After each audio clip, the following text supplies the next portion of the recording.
로마서 9장 14절부터 23절까지 말씀 교독합니다. 14절 제가 먼저 읽습니다. 그런즉 우리가 무슨 말을 하리요? 하나님께 불의가 있느냐? 그럴 수 없느니라. 모세에게 이르시되 내가 긍휼히 여길 자를 긍휼히 여기고 불쌍히 여길 자를 불쌍히 여기리라 하셨으니 그런즉 원하는 자로 말미암음도 아니요 다른 박질하는 자로 말미암음도 아니요 오직 긍휼히 여기시는 하나님으로 말미암음이니라. 성경이 바로에게 이르시되 내가 이 일을 위하여 너를 세웠으니 곧 너로 말미암아 내 능력을 보이고 내 이름이 온 땅에 전파되게 하려 함이라 하셨으니 그런즉 하나님께서 하고자 하시는 자를 긍휼히 여기시고 하고자 하시는 자를 완악하게 하시느니라. 혹 내가 내게 말하기를 그러면 하나님이 어찌하여 허물하시느냐 누가 그 뜻을 대적하느냐 하시니 이 사람아, 내가 누구이기에 감히 하나님께 반문하느냐? 지음을 받은 물건이 지은 자에게 어찌 나를 이같이 만들었느냐 말하겠느냐? 토기장이가 진흙 한 덩이로 하나는 귀 있을 그릇을 하나는 천이 있을 그릇을 만들 권한이 없느냐? 만일 하나님이 그의 진노를 보이시고 그의 능력을 알게 하고자 하사 멸하기로 준비된 진노의 그릇을 오래 참으심으로 관용하시고 또한 영광 받기로 예비하신 바 긍휼의 은혜에 대하여 그 영광의 풍성함을 알게 하고자 하셨을지라도 무슨 말을 하리요? 아멘. 로마서 17번째 시간, 하나님의 주권, 하나님의 선택. 하나님의 주권, 하나님의 선택이라는 제목으로 하나님의 말씀 전하겠습니다. 제가 유진소 목사님 책에서 읽은 내용인데요. 유 목사님이 하와이에 예수전도단 그 훈련을 받을 때 만났던 강사 이야기입니다. 아텐 앨런 샌본이라는 부부예요. 근데 그 남편이 원래 해상 구조대 대원이었습니다. 얼마나 체격도 좋고 수영 잘했겠습니까? 그러니까 부인이 10대 때인데 그 모습에 반해가지고 결혼해서 세 자녀를 뒀다 그러더라고요. 근데 헌신을 해서 선교사 사역을 했습니다. 선교사 사역을 하다 보면 안식년으로 쉴 때가 있어요. 그때 하와이에 들어와 가지고 쉬고 있었습니다. 이 사람 수영을 워낙 좋아하니까 서핑을 했나 봐요. 뭐 대단히 위험한 걸 한 게 아니라 그 서핑을 할 때 엎드려 가지고 아주 가볍게 하고 있었던 모양입니다. 근데 갑자기 큰 파도가 와 가지고 그만 사고를 당했어요. 그 척추 손상을 심각하게 입었는데 의사가 아주 확신 있게 이야기를 합니다. 당신 이제 걸을 수 없습니다. 근데 환자인 이 아트가 이렇게 말하는 거예요. 아닙니다. 저는 걷게 될 겁니다. 기도하는데 하나님께서 저 걷는다고 말씀하셨습니다. 그리고 저를 통해 하나님께서 영광을 받으실 거라고 말씀하셨습니다. 제가 1년 뒤에 농구공을 가져와서 당신이랑 1대1 농구에서 이기겠습니다. 진짜 1년 뒤에 농구공 들고 왔어요. 그리고 의사가 자기의 패배를 인정하고 하나님께 영광을 돌렸다고 합니다. 그런데 그 부인의 이야기가 우리에게는 더 은혜롭게 다가옵니다. 어처구니 없는 사고를 당한 거잖아요. 그렇게 수영을 잘하는 사람이 그냥 가볍게 서핑을 하고 있는데 그런 불의의 사고를 당해가지고 척추 손상에 걸을 수 없는 그런 낙심할 수밖에 없는 절망적인 상황에 처했지 않습니까? 그런데 그 기간 동안 남편은 단 한 번도 하나님 앞에 Why? 라는 질문을 하지 않았다는 거예요. 왜 저에게 이런 일이 있어야 하는 겁니까? 왜 제가 이런 일을 당해야 되는 겁니까? 단 한 번도 물어보지 않았다는 거예요. 정말 흔들리지 않는 신앙을 갖고 있다라는 거예요. 그래서 남편의 신앙을 존경하게 됐고 그 믿음을 보면서 정말 큰 은혜를 받았다라고 하는 것입니다. 이게 참 어렵죠. 하지만 이게 진짜 믿음입니다. 왜 나에게 이런 일이 있어야 합니까? 우리는 어려운 일을 당할 때, 또 내가 기대한 것이 이루어지지 않을 때, 내가 원하는 대로 되지 않을 때 하나님 앞에 서운한 마음이 들 때 있죠. 섭섭해질 때가 있잖아요. 하나님, 왜 이렇게 불공평하십니까? 왜 저한테 이런 어려움이 일이 있어야 합니까? 하나님 지금 실수하시는 겁니다. 하나님 잘못하시는 거예요. 시편을 읽다 보면 하나님 앞에 그런 원망조의 말들도 막 나오지 않습니까? 근데 거기 절대 머물면 안 됩니다. 끊임없이 우리에게 그런 생각이 들어옵니다. 그런데 이게 방치하게 되면 치명적인 영적인 손상을 가져옵니다. 그게 바로 하나님 불공평하십니다. 하나님 불의하십니다. 하나님 저한테 어떻게 이럴 수가 있습니까? 이러면서 하나님의 권위를 인정하지 않기 때문입니다. 창조주 하나님과 피조물인 인간의 올바른 관계가 깨어지기 때문입니다. 이것을 그대로 방치하게 되면 영적으로 무너질 수 있습니다. 그래서 그런 생각이 들어올 때에 바로 쫓아내고 하나님 앞에서 믿음을 굳건하게 세워야 합니다. 하나님, 분명히 하나님께는 무슨 뜻이 있으실 겁니다. 하나님께는 전혀 불의함이 없으십니다. 하나님은 창조주 하나님이요 주권자이십니다. 하나님께서 저를 향한 분명한 어떤 계획이 있으실 것입니다. 그리고 하나님께서는 모든 것을 합력하여 선을 이루어 주실 것입니다. 이렇게 믿음으로 나아가야 하는 것입니다. 이러한 믿음, 하나님의 선물입니다. 우리가 복음을 전하다 보면 아무리 복음을 전해도 믿지 못하는 분들이 있습니다. 이 시간에 우리가 함께 하나님의 말씀을 듣고 예배를 드리고 있습니다. 똑같은 공간에서 똑같은 시간에 똑같은 말씀을 듣습니다. 근데 결과는 다를 수 있습니다. 예수님은 그것을 마음 밭의 문제라고 말씀하십니다.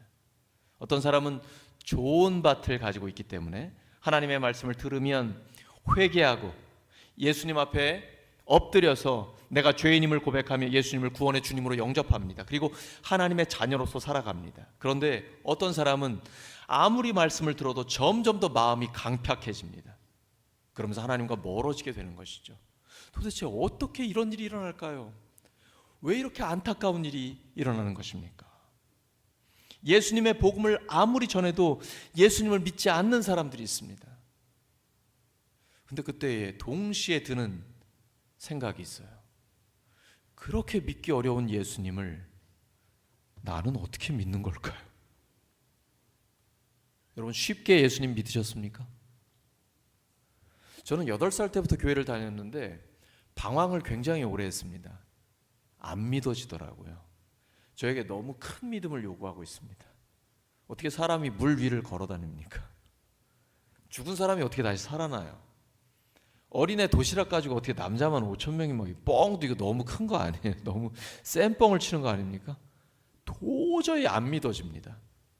그런데 어느 날 제가 요한복음 20장과 21장을 읽는데 하나님이 저를 찾아오셨습니다. 그리고 예수님의 부활이 믿어지게 하셨습니다. 창피한 일이지만은 성인 남자가 눈물 콧물 다 흘리면서 하나님 앞에 회개하고 하나님 너무 감사합니다. 감격했습니다. 저의 공로는 아무것도 없습니다. 하나님의 은혜로 하나님의 말씀이 믿어진 것입니다. 성경은 끊임없이 말씀합니다. 믿음은 선물입니다. 우리가 구원받은 것도 선물입니다. 옆 사람 축복해 주시기 바랍니다. 당신은 하나님의 엄청난 선물을 받으셨습니다.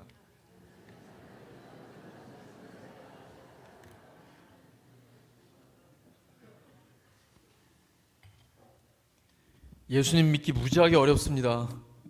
아무나 믿는 게 아니에요. 그래서 성경은 그렇게 하나님의 주권으로 선택받아 예수님을 믿고 구원받은 사람을 남은 자라고 이야기합니다. 이스라엘 아합 왕 시대는 매우 타락한 우상 숭배 시대였습니다. 대부분의 백성들이 우상을 숭배하고 있었습니다. 엘리야는 나만 혼자 남아서 하나님을 경배한다라고 생각했습니다. 그때 하나님께서 바알 우상에게 무릎 꿇지 않은 7,000명을 남겨뒀다라고 말씀하십니다. 이스라엘이 결국은 우상 숭배하며 죄를 짓다가 나라가 망해가지고 바벨론의 포로로 잡혀갔습니다. 똑똑한 사람들, 왕족, 귀족들 전부 다 잡혀갔습니다. 포로가 무슨 힘이 있습니까?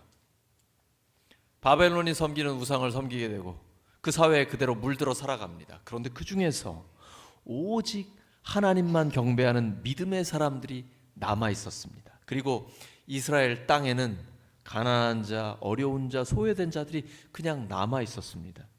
끝까지 믿음을 지킨 그 남은 자들이 구원받았습니다. 그리고 하나님의 약속대로 고국에 돌아와 성전을 재건하게 됩니다.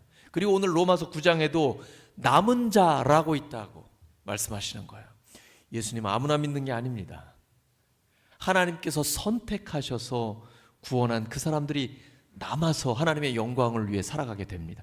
구원의 영광을 알게 됩니다. 그리고 바로 그 사람들이 끝까지 하나님 앞에 쓰임받게 됩니다. 우리는 궁금합니다. 하나님, 왜 저를 선택하셨습니까? 하나님, 왜 저예요? 저는 이렇게 부족하고 못났고 가진 것도 없고 아는 것도 적고 연약한데 하나님 왜 저를 선택하셨어요? 그때 하나님 뭐라고 말씀하세요? 아무 이유 없다. 그냥 내가 너 좋아서 선택했다. 여러분 에베소 1장 4절을 보십시오. 창세 전에 그리스도 안에서 우리를 선택하셨다라고 말씀하셨습니다. 우리가 뭘 잘했습니까? 창세 전에 우리가 한 게 뭐가 있어요? 아무것도 없어요. 하나님이 우리를 사랑하셔서 우리를 선택하신 거예요. 그러면 그 선택받은 증거가 뭘까요? 내가 지금 예수님을 믿고 있잖아요. 혹시 우리 중에 아직 예수님을 구원의 주님으로 마음에 영접하지 않은 분이 계십니까? 그럼 지금 즉시 영접하시기 바랍니다. 이건 다른 사람이 못 해줍니다. 하나님이 해주시는 거 아니에요. 내가 마음의 문을 열고 예수님을 구원의 주님으로 영접해야 합니다. 요한계시록에 기록되어 있죠. 2장 20절에 볼지어다 내가 문 밖에 서서 두드리노니 누구든지 나의 음성을 듣고 문을 열면 내가 그에게로 들어가 그와 더불어 먹고 그는 나와 더불어 먹으리라 말씀하셨습니다. 내가 하나님께 선택받은 사람 되고 싶으십니까? 그러면 마음의 문을 열고 예수님을 구원의 주님으로 영접해야 됩니다. 그게 하기 싫으십니까? 그러면 그 사람이 하나님께 선택받았다라는 걸 우리가 알 도리가 없습니다. 딱 한 가지 방법밖에 없어요. 예수님을 믿는 것밖에 없습니다. 내 마음의 문을 열고 예수님을 구원의 주님으로 영접하는 것, 그거 하나밖에 없습니다. 사람은 다른 방법으로 하나님의 선택을 알 수가 없습니다. 근데 우리는 예수님을 믿게 됐습니다. 그러니 하나님께 선택받았다라는 것 확실하지 않습니까? 이외에 다른 증거가 뭐가 필요하겠습니까? 하나님은 하나님의 주권으로 우리를 선택하셨습니다. 그리고 계속해서 하나님의 영광을 위해 우리를 사용하고 계십니다. 목자, 목녀로서 목원들을 섬기며 목양하게 하시고 또 목원들은 각자가 맡은 사명을 감당하게 하십니다. 목장에서의 사명, 또 우리 주일 연합 교회에서 하는 사명을 각자가 다 감당하게 하고 계십니다. 그걸 통해 하나님께서 우리를 써 주시는 것이죠. 근데 우리 안에 이런 생각이 들 때가 있어요. 왜 하나님이 누구는 선택하고 누구는 선택하지 않으시는가? 그리고 출애굽기를 보면 바로 같은 사람은 왜 강팍하게 하시는가? 이거 불공평하지 않느냐? 또 불합리하지 않느냐? 이렇게 생각할 수 있거든요. 그때 여러분 예를 들어 이런 생각을 한번 해보세요. 어떤 부자가 고아원을 찾아갔습니다. 근데 그 고아원에 어린아이가 있는데 부자가 그 아이를 선택했어요. 그리고 양자로 삼았습니다. 그때에 선택받지 못한 고아들이 왜 이렇게 불공평하냐고, 왜 나는 선택하지 않냐고 이렇게 말할 수 있습니까?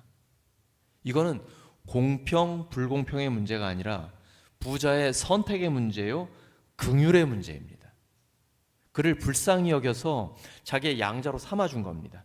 그날로부터 그 고아는 고아에서 부잣집 상속자가 된 것입니다.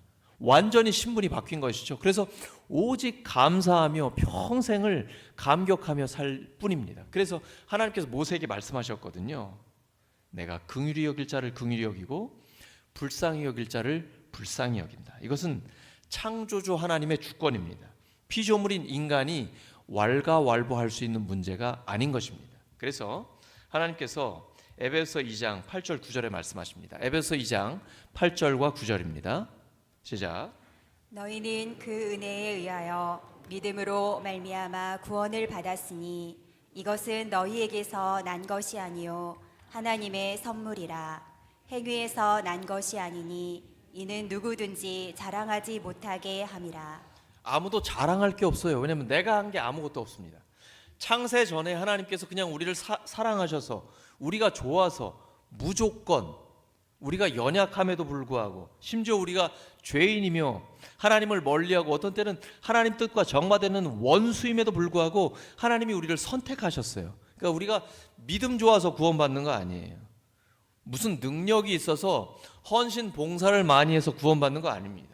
그렇게 구원받으려면 하나님의 기준에 완벽하게 맞아야 합니다. 그럴 수 있는 인간은 아무도 없어요. 오직 하나님의 주권으로 하나님이 선택하셔서 하나님의 사랑 때문에 그리고 하나님의 은혜로 우리를 끝까지 인도하시는 것입니다. 오늘 우리 찬양할 때 나를 지으신 이가 하나님, 나를 부르신 이가 하나님, 나를 보내신 이도 하나님, 나의 나 된 것은 다 하나님 은혜라.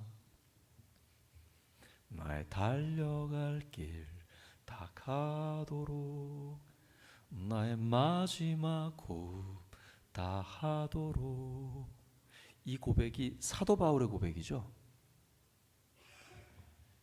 하나님의 주권으로 우리를 선택하셨습니다. 우리 구원받았어요. 이제 우리가 할 일 아무것도 없네요. 그냥 편안하게 즐기다가 가면 되겠네요. 바울이 나의 달려갈 길과 나에게 맡겨주신 사명, 하나님의 은혜의 복음을 전하는 데에는 내 목숨도 전혀 아깝지 않습니다. 왜 이렇게 열심히 복음을 전하는 거예요? 왜 영혼을 구원하기 위해 생명까지 내놓는 거예요? 그 은혜에 너무 감사해가지고. 그리고 복음을 전할 때 예수님이 우리를 위해 죽으시고 부활하셨습니다. 다른 조건 없어요. 예수님 믿기만 하면 하나님의 자녀가 됩니다. 구원받습니다. 천국이 우리 것입니다. 하나님 나라의 상속자가 됩니다. 이때에 이 복음을 듣는 사람들 중에 선택받은 자가 있다니까요. 어느 순간 성령님이 역사하시면 그 사람이 예수님을 믿게 된다니까요. 그러니까 모든 사람에게 이 복음을 전해야 돼요. 멈추지 말고 포기하지 말고 끊임없이 복음을 전해야 돼요. 우리는 누가 선택받았는지 모른단 말입니다. 하나님은 모든 사람이 구원받기를 원하십니다. 그런가 하면 출애굽기에 이집트 바로 그 왕 같은 경우에는 하나님께서 마음을 완악하게 하셨어요. 그렇게 성경에 기록되어 있죠. 하나님이 멀쩡하게 선하게 살고 있는데 그 사람 마음을 완악하게 만드셨습니까? 그러면 하나님이 범죄의 책임을 져야 합니까? 범죄를 조장하시는 분입니까? 이렇게 생각하시면 하나님을 크게 오해하는 겁니다. 하나님을 이렇게 잘못 알고 있으면 하나님의 역사를 삶에서 경험할 수가 없습니다. 성경 전체를 보세요. 선하게 사는 사람을 하나님이 악하게 변화시키는 경우가 있습니까? 출애굽기에 바로는 자기가 마음을 완악하게 하고 있습니다. 마음이 완악하다고 여러 번 기록하고 있습니다. 근데 하나님께서 그를 내버려 두셨습니다. 하나님의 말씀을 들어도 믿지 않습니다. 하나님의 역사를 봐도 10가지 재앙을 받잖아요. 그 마음을 계속해서 완악하게 합니다. 책임은 누구에게 있습니까? 하나님께 있습니까? 바로에게 있습니까? 바로에게 있는 겁니다. 자, 압살롬이 사무엘하 16장을 보시면 아버지 다윗 왕을 배신하고 반역을 일으킵니다. 그리고 왕을 쫓아내버리고 궁궐을 차지합니다. 그때에 쫓겨가는 다윗 왕과 많은 신하들이 있었는데요. 후궁 10명을 궁에 남겨둡니다. 궁을 지키라고 하는데 그 후궁들이 어떻게 지키겠어요? 그때 압살롬이 백주 대낮에 아버지의 후궁들과 동침합니다. 백성들이 다 알 수 있도록 일부러 그렇게 한 것입니다. 하나님이 내버려 두신 거죠. 근데 그 간음을 저지르는 건 누가 하는 겁니까? 압살롬이 하는 것이죠. 죄는 압살롬이 짓는 것입니다. 다윗 왕이 쫓겨가고 있었습니다. 그런데 사울 왕이 속했던 베냐민족 속의 시므이라는 자가 와서 다윗 왕을 저주합니다. 하나님이 내버려 두신 거죠? 저주하는 그 죄는 누가 짓고 있습니까? 시므이가 짓고 있는 것입니다. 책임은 인간에게 있는 것입니다. 하나님은 내버려 두셨는데 끊임없이 죄를 짓고 있는 거예요. 우리가 그런 죄를 지을 필요 없잖아요. 우리가 그런 악역을 담당할 필요 없잖아요. 왜냐하면 우리는 선택받은 하나님의 자녀이기 때문입니다. 근데 인간들은 이것을 이용합니다. 하나님이 내버려 두셨다고? 죄 짓는 것도 하나님께 책임이 있네? 이런 변명을 해서는 안 됩니다. 이것은 처음 사람 아담이 했던 것인데 지금까지 여전히 하는 것입니다. 하나님께서 선악을 알게 하는 나무 열매를 주셨습니다. 왜냐하면 창조주와 피조물 간에는 경계가 있다는 것을 알려주시기 위함입니다. 먹으면 반드시 죽는다고 하셨습니다. 사탄이 와서 너 이거 먹어도 안 죽어, 오히려 네가 하나님처럼 돼, 거짓말했습니다. 아담이 하나님의 말씀을 믿지 않고 사탄의 말을 믿었습니다. 그리고 먹어버렸어요. 죄를 지었습니다. 하나님께서 오셔서 너 왜 내가 먹지 말라고 했는데 먹었느냐? 하나님이 저에게 주신 저 여자가 갖다 줘서 먹었습니다. 핑계대고 변명합니다. 하나님의 책임입니까? 아담의 책임입니까? 아담의 책임입니다. 죄를 짓고 멸망당하는 것은 인간의 책임입니다. 그런데 인간이 구원받는다면 그것은 그 인간의 공로가 아니라 오직 하나님의 공로입니다. 이때 우리는 기억해야 합니다. 하나님과 나와의 올바른 관계가 회복이 돼야 합니다. 하나님은 창조주요, 인간은 피조물입니다.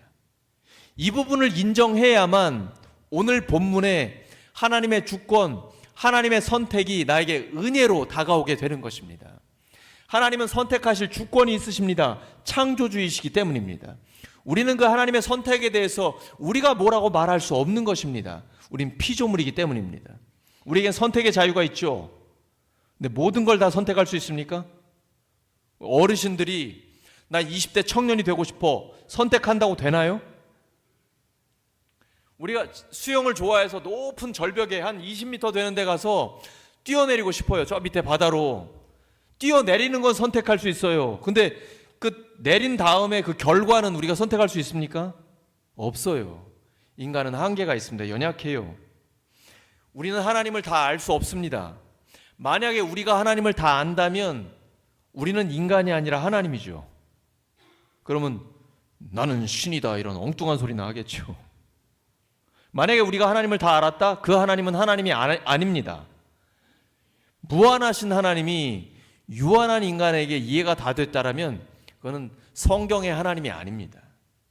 우리는 성경이 가는 데까지 가고 멈추는 데서 멈춰야 합니다. 그것이 진정한 믿음입니다. 믿음을 통해 하나님과 나와의 올바른 관계가 회복됩니다. 그리고 하나님이 나를 선택하셨다라는 그 기쁨 때문에 평생을 감격하며 감사하며 살아가는 것입니다. 정말 아무 쓸데없는 자인데 오늘 우리가 찬양한 것처럼 왜 나를 선택하셨는지 내가 알 수가 없다니까요. 왜 나에게 성령을 주셔서 예수님을 믿게 하시고 아무리 힘들어도 어려워도 이런 굳건한 믿음을 우리에게 주시는지 알 도리가 없어요. 이유가 없어요. 그냥 하나님이 나를 좋아서 선택하신 거예요. 그리고 끊임없이 성령께서 우리 안에 격려하십니다. 믿음을 주세요. 너는 하나님의 사랑받는 자녀야. 하나님이 모든 걸 합력해 선을 이루어 주셔. 확신 가지고 끊임없이 달려가라. 하나님께서 우리에게 이렇게 말씀하십니다. 하나님의 주권으로 선택받은 자에게는 세 가지 특징이 있어요. 택함받은 증거가 있습니다. 택함받은 유익이 있어요. 택함받은 사명이 있습니다. 첫째, 택함받은 증거가 있습니다. 데살로니가전서 1장 3절 4절 말씀입니다. 시작. 또 우리는 하나님 우리 아버지 앞에서 여러분의 믿음의 행위와 사랑의 수고와 우리 주 예수 그리스도께 둔 소망을 굳게 지키는 인내를 언제나 기억하고 있습니다. 하나님의 사랑을 받은 형제자매 여러분, 우리는 하나님께서 여러분을 택하여 주셨음을 알고 있습니다. 지금 사도 바울이 우리는 하나님께서 여러분을 택하여 주셨음을 알고 있습니다. 그 이유를 뭐라고 설명했어요? 믿음, 소망, 사랑이 있다라는 거예요. 데살로니가 교회 성도들이 믿음과 소망과 사랑이 있어요. 근데 그 믿음이 그냥 믿음이냐? 아니에요. 역사하는 믿음이에요. 말로만 하는 믿음이 아니라 행위가 있는 믿음이에요. 누군가를 믿으면 믿고 맡기게 됩니다. 누군가를 믿으면 그대로 거기에 투자하게 됩니다. 믿으면 반드시 행위가 따라옵니다. 말로만 믿는 사람은 행하지 않습니다. 내가 지금 하나님 앞에 정직해야 돼요. 내가 정말 믿고 있느냐? 그럼 그 믿음에는 반드시 역사가 따라옵니다. 행위가 따라옵니다. 진정한 구원받는 믿음이 되는 것입니다. 이 믿음이 대단히 커야 되는 게 아닙니다. 예수님이 십자가를 지실 때 오른쪽에 강도가 있었죠.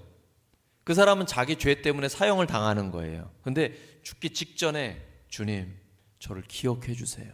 그때 예수님께서 너는 오늘 나와 함께 낙원에 있을 것이다 말씀하셨습니다. 구원 받았을까요? 구원 받았습니다. 단순한 믿음인데 진정한 믿음, 참된 믿음이기 때문에 그래요. 근데 데마라는 사람은요, 예수님 믿고 은혜 받았어요. 사도 바울이 자기 동역자라고 부를 정도였습니다. 근데 나중에 세상으로 가버렸어요. 바울을 버리고 떠났습니다. 이런 사람 구원받을 수 있을까요? 참된 믿음이 아니기 때문에 구원받을 수 없는 거예요.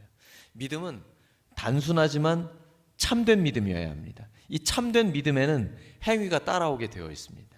소망은요, 아무리 어려운 일을 당하고 힘든 일에 부딪혀도 낙심하거나 좌절하거나 하나님을 원망 불평하지 않아요. 그리고 끝까지 인내하며 기다리는 소망이 있습니다. 인내하는 소망이 있는 거예요. 또 사랑이 있어요. 말과 혀로만 사랑하지 않습니다. 행함과 진실함으로 사랑합니다. 수고하는 사랑이 있어요. 사랑에 수고가 따라오는 거예요. 제가 정말 우리 권사님들, 집사님들께 너무 감사하는 게 우리 교회에서 행사를 계속 여름에 했잖아요. 주방에서 조금만 일해보세요. 땀이 막 줄줄줄 흐릅니다. 근데 그걸 마다하지 않고 제가 가서 볼 때마다 인사할 때마다 기뻐하면서 너무 즐겁게 헌신 봉사하시거든요. 이게 사랑의 수고가 있는 거거든요. 이걸 보면 와, 정말 하나님께 택함 받았구나 확실한 거예요. 자, 옆 사람에게 물어봐 주시기 바랍니다. 당신에게 믿음, 소망, 사랑이 있습니까?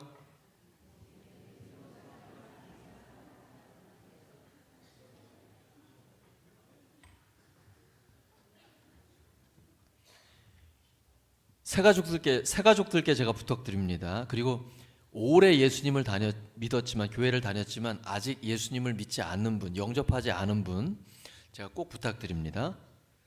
지금 예수님을 마음에 모셔드리기 바랍니다. 그럼 지금 이 순간부터 하나님의 자녀로서의 삶을 살게 됩니다. 하나님이 선택받았다라는 증거는 그거 하나밖에 없습니다. 내가 예수님을 믿는 거예요. 그러다 보면요, 우리 안에 소망이 생깁니다.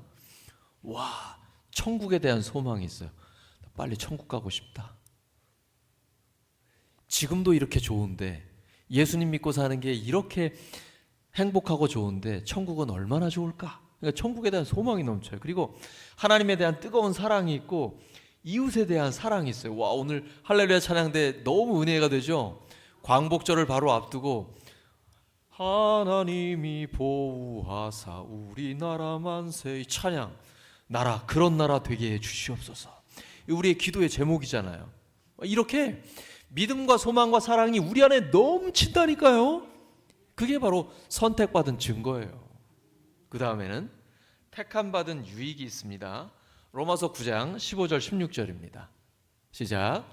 하나님께서 모세에게 말씀하시기를 내가 긍휼히 여길 사람을 긍휼히 여기고 불쌍히 여길 사람을 불쌍히 여기겠다 하셨습니다. 그러므로 그것은 사람의 의지나 노력에 달려 있는 것이 아니라 하나님의 자비에 달려 있습니다. 하나님께 택함 받았습니다. 내가 뭘 했어요? 아무것도 없어요. 모든 사람은 죄인이라 하나님의 영광에 이를 수 없습니다. 죄의 삭은 사망이에요. 다 우리에게는 사형 언도가 내려졌고 지옥 백성입니다. 그런데 하나님께서 그 중에 우리를 선택하셨어요. 일부를 선택하셔서 특사를 주신 것입니다. 그래서 풀려났어요. 이제 우리는 천국 백성이 됐습니다. 그러면 지옥 가는 사람은 어떻게 해요? 그 사람은 원래 사형 언도를 받은 사람이에요. 원래 죽어야 되는 사람이에요. 지옥을 가는 사람인데 하나님이 내버려 두신 겁니다. 하나님께서 불의하십니까? 불공평하십니까? 이건 하나님 앞에 그렇게 말씀드릴 수 있는 게 아니에요. 근데 하나님은 분명히 말씀하셨어요. 모든 사람이 구원받기를 원하십니다. 그래서 우리는 끊임없이 복음을 전해야 하고 누가 선택받았는지 모르기 때문에 그들에게 예수님을 전해야 합니다. 그래서 한 명이라도 더 선택받게 해야 돼요.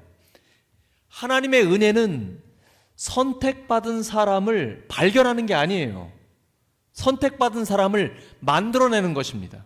우리가 기도하며 복음을 전할 때에 하나님께서 은혜를 주셔서 성령의 감동을 주셔서 끊임없이 그들로 하여금 예수님을 믿게 만들어 주십니다. 선택받은 사람들을 계속 만들어내는 것입니다. 그러니까 우리는 감사할 수밖에 없고 감격밖에 없습니다. 또한 택함받은 사람은요, 겸손할 수밖에 없어요. 왜냐하면 하나님이 다 하셨거든요. 내가 한 게 아무것도 없어요. 그러니까 오직 겸손하게 하나님 앞에 살 수밖에 없습니다. 그리고 어떤 고난이 와도 담대해집니다. 하나님이 나를 선택하셨거든요. 그래서 하나님이 나를 책임져 주신다라는 확신이 있어요. 모든 것을 합력해 선을 이루어 주실 것입니다. 분명히 이런 어려운 가운데도 하나님의 뜻이 있다라는 확신이 있기 때문에 어떤 고난을 당해도 담대하게 나아갈 수 있는 것입니다. 마지막 세 번째, 택함받은 사명이 있습니다. 디모데후서 2장 21절과 22절입니다. 시작. 그러므로 누구든지 이러한 것들로부터 자신을 깨끗하게 하면 그는 주인이 온갖 좋은 일에 요긴하게 쓰는 성별된 귀한 그릇이 될 것입니다. 그대는 젊음의 정욕을 피하고 깨끗한 마음으로 주님을 찾는 사람들과 함께 의와 믿음과 사랑과 평화를 쫓으십시오. 이제 우리는 하나님께 선택받았습니다. 예수님을 믿고 하나님의 자녀로 살아갑니다. 사명이 있습니다. 나를 깨끗하게 유지해야 합니다. 하나님은 깨끗한 그릇을 쓰십니다. 다른 조건은 없습니다. 무슨 큰 그릇, 대단한 능력의 소유자, 뭘 많이 알아야 되고 이런 거 아니에요. 돈 문제도 아닙니다. 아무것도 없어요. 딱 하나예요. 깨끗하면 하나님 앞에 쓰임 받습니다. 그래서 우리는 항상 우리 자신을 깨끗하게 유지해야 됩니다. 그리고 언제 하나님이 보시더라도 너는 깨끗하구나 라고 하나님이 믿을 수 있는 그런 신임을 받아야 합니다. 그러면 평생 주님 앞에 쓰임 받을 수 있는 것입니다. 오늘 말씀 정리합니다. 하나님은 창조주로서의 주권을 가지고 우리를 선택하셨습니다. 택함받은 자에게는 세 가지 특징이 있습니다. 택함받은 증거가 있습니다. 믿음, 소망, 사랑이 있습니다. 택함받은 유익이 있습니다. 택함받은 자로서의 감격과 감사가 넘칩니다. 그리고 늘 겸손합니다. 그리고 어떤 고난을 당해도 담대하게 전진하며 승리하게 됩니다. 택함받은 자의 사명이 있습니다. 평생을 깨끗하게 유지하는 것입니다. 하나님은 깨끗한 그릇을 사용하시기 때문입니다. 택함받은 자로서 깨끗하게 그리고 감사하며 하나님 앞에서 살아가는 우리 모두가 되기를 예수 그리스도의 이름으로 축원합니다. 반주에 맞춰서 합심 기도합니다. 말씀을 기억하면서 하나님 앞에 간절히 기도하겠습니다. 하나님 아버지 감사합니다. 하나님의 주권으로 저희를 선택하여 주시니 감사합니다. 믿음과 소망과 사랑을 주시니 감사합니다. 하나님, 저희들 끝까지 깨끗하게 하나님 앞에 쓰임받게 하여 주시옵소서. 감격과 감사가 넘치게 하여 주셔서 구원의 감격을 새롭게 해주시옵소서. 처음 사랑을 회복시켜 주시옵소서. 하나님 앞에 사람들 앞에 겸손하게 하여 주시옵소서. 우리를 정직하게 하여 주시옵소서. 하나님, 어떤 고난이 닥쳐와도 담대하게 부딪히고 승리하는 하나님의 사람 되게 해주시옵소서. 하나님의 약속을 붙들고 하나님의 은혜 안에 당당하게 서 있게 하여 주시옵소서. 주여, 저희들의 삶을 통해 하나님 영광 받아 주시고 부족한 저희들을 사용하셔서 하나님 나라의 아름다움을 드러내 주시옵소서. 하나님 감사합니다.